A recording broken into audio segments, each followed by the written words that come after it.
Take your time sounds like permission, but it is really a restoration of title. It declares that time has an owner, and that the rightful owner is the one who must live inside it, in a culture trained to treat time as public property, a highway we all share at one speed. This sentence hands back the keys. Not more time, not better time, not idealized time. Rather, the time that already exists but has been misfiled under other people's expectations. To take one's time is to reverse a quiet theft, the confiscation of personal tempo by urgency, spectacle, and the performance of usefulness. Ownership returns the moment the phrase is understood literally. No one can occupy another person's hour from the inside. To take one's time is to step back into one's own interior room, close the door gently, and let the room become audible again. The phrase carries a paradox. It uses the verb of acquisitive force, take, to enact the opposite of aggression. In most contexts, to take is to deprive. Here, to take is to refrain.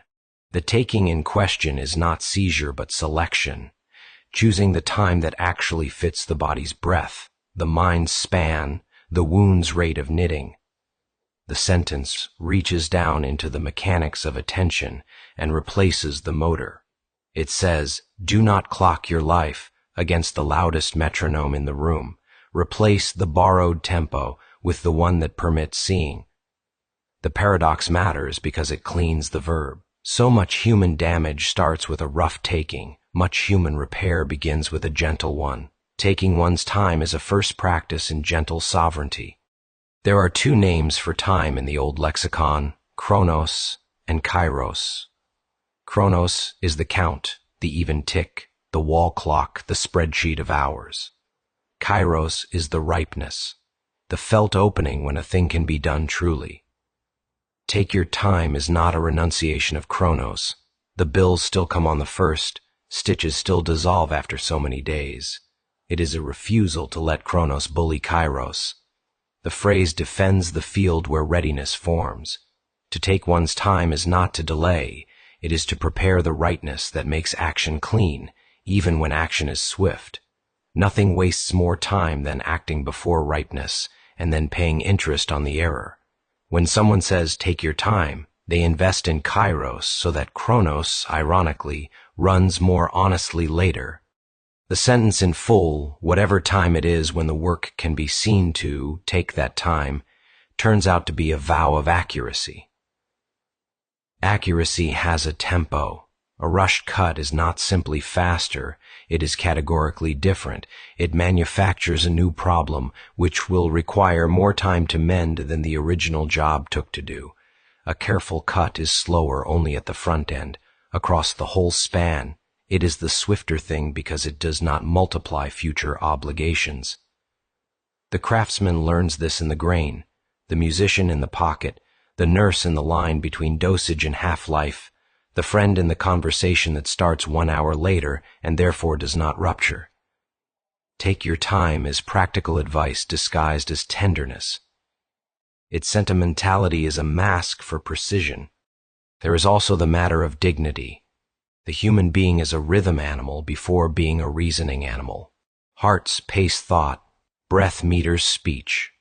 Grief has a gait, as does convalescence, learning, forgiveness, courage. Dignity is what emerges when a life's tasks are let to proceed at their true gates. Rush humiliates. Delay, when it is cowardice, also humiliates. But the dignity of a right tempo is unmistakable. It carries the weight it should, no more, no less.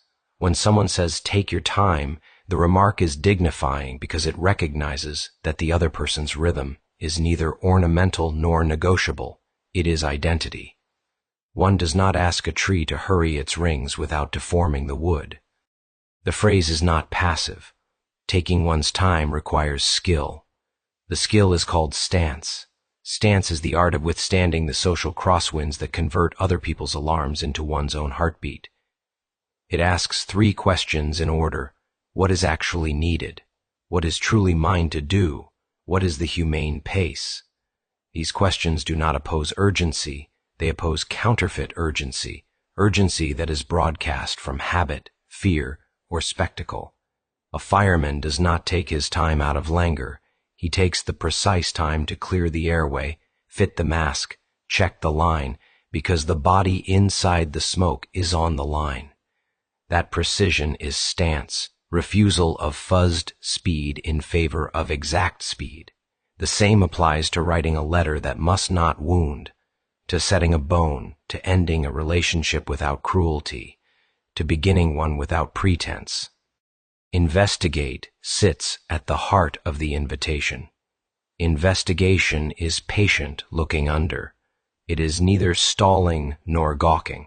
It is the work of finding the actual hinge on which the matter turns. Most conflicts are hinges disguised as doors. We charge the door and bruise. The hinge remains unexamined. To investigate requires the time to let pattern emerge. That time is not empty. It is alive with small tests. Move one variable, watch the field shift, ask one clean question, listen for the one clean answer, sit with a piece of text, not for a minute but for the minutes it takes to hear its pressure points. Take your time funds investigation. The opposite funding is speculation, the frenzy that builds whole scaffolds on a hunch and then worries why the structure sways. Patience has a reputation problem. Too often it is framed as standing still and suffering delay. Real patience is different. It is pacing aligned with truth. The patient orchardist is not inert. She prunes, waters, watches, learns which pests arrive at which temperatures. She refuses to pick the fruit a week early to flatter the market's calendar. That refusal is not sentimental, it is knowledgeable. The fruit is not yet itself, and selling it early teaches the tongue to love a lesser thing. Take your time defends taste. It says do not train perception on underripe meanings. Wait for the sugars to move, then speak. Speech that ripens is not only sweeter, it asks for less apology later. A culture that confuses patience with indifference will always mistake haste for care. The workplace taught many of us to fear this sentence. Take your time was what a superior said before docking a day's pay, or what a colleague said when they wanted possession of a project. But when spoken cleanly, it is an act of trust. Trust is the currency that buys true time. The trusted person chooses a tempo that honors the thing itself. The untrusted person is clock managed into caricature. Where trust is impossible, take your time becomes covert sabotage. Where trust is offered and received, the same words become a field in which judgment matures. One test of any relationship, friendship, collaboration, love, is whether the sentence can be spoken and believed. If not, something upstream is broken, the aim, the bond, or the shared understanding of what quality requires. There is a moral geometry to time-taking. Two errors mirror each other across the axis of care. On one side is theft by rush, cutting ahead of ripeness and making others absorb the distortion. On the other side is theft by evasion, calling delay discernment while quietly refusing to choose. Both steal from the future. The first steals through defects, the second through stagnation. The center line, the thing that does not steal, is attention held at the speed of truth. That line is not static. It changes with the material, with the life stage, with the wound. The geometry is learned by feedback. Did this pace produce less harm and more fidelity? If so, take that time again. If not, adjust. Take your time is not a universal hall pass. It is a universal calibration cue. What about grief? Grief makes a mockery of external timetables. All the calendars in the world cannot convince a body to move faster than integration will allow. The strange mercy of grief is that the attempt to hurry it slows it further. The willingness to pace with it often shortens its half-life. Take your time is medicine here because it removes the secondary infection of shame, still not over it, and stops the tertiary sin of performance. Look how well I'm moving on. Grief likes honest work, daily acts that do not deny loss, but also do not worship it. The time grief asks for is measured in repetitions, folding the shirt one more afternoon, visiting the familiar bench again. and in the gradual return of appetite. There is no shortcut. There is only companionship at the proper speed. Healing of the body shares this law. Tissue is political in the simplest sense. It votes for itself. It refuses to be legislated by willpower alone. Take your time spoken to a healing body is not cosseting, it is science. Bone knits on protein, blood supply, and time. Nerve regrowth is slow because it must rebuild fidelity along the path. A hurried signal is noise, and noise spawns new injuries. We are modern enough to want hacks and ancient enough to know there are none for certain processes. The word convalesce means grow strong together, body with time. The togetherness is the point. It refuses to treat hours as adversaries to be conquered. The hours are collaborators. Take them. The sentence also cuts a path through the economy of attention. The great platforms monetize interruption. They sell borrowed tempo back to us in jittery fragments. Take your time as a small act of anti-extraction. It says, prize uninterrupted blocks that are long enough for shape to appear. 10 minutes can hold a task. It rarely holds a thought. Some matters ask for hours, others for seasons. The work is to match the grain of the matter to the slab of time. A good day, therefore, looks less like a crowded marketplace and more like a studio. Fewer doors, more benches. When a day is planned as studio, one can even be generous with interruptions because the shape will be resumed. It is not threaded so tight that one tug unravels everything. There is a communal ethic here, too. Take your time given and received creates social relief. It relieves the compulsion to perform immediacy, the addiction to instant replies that are really appeasements. Communities can declare this grace to one another without collapsing responsiveness. The practice is simple. Name realistic windows, answer within them, and stop rewarding panic. The fastest way to murder quality is to make everything urgent. The next fastest is to call nothing urgent. The ethic is triage with compassion. It says, some fires are real, we run. Many are stage light orange gels, we breathe. The group that trains itself to see the difference saves its energy for the moments that matter and spends the rest on the work that lasts. To take one's time is also to change the unit of worth. Much modern work counts outputs. Older crafts counted fittings, how things meet, align, and hold. Take your time returns attention to fittings. A sentence fits when it bears the load of the meaning without cracking. A promise fits when the person can keep it without becoming false elsewhere. A boundary fits when it protects without poisoning. These fittings cannot be measured only by speed. They are judged by endurance. If a thing endures at the pressure it was built to bear, the time taken to build it was the right time. If it fails, it was either rushed or misspecified. Rightly taken time is the quiet condition of endurance. One more angle. The phrase protects wonder. Wonder is not a childish indulgence. It is the adult capacity that interrupts cynicism long enough to let new truth land. Wonder requires unhurried looking. People who never take their time stop seeing anything but the summary. Summary is what remains after the spectacle has eaten the world. When a person is allowed to take their time with a tree, a chord, a page, a face, the world regains contour. Contour breeds care. Care corrects cruelty. Cruelty, among its many efficiencies, is fast.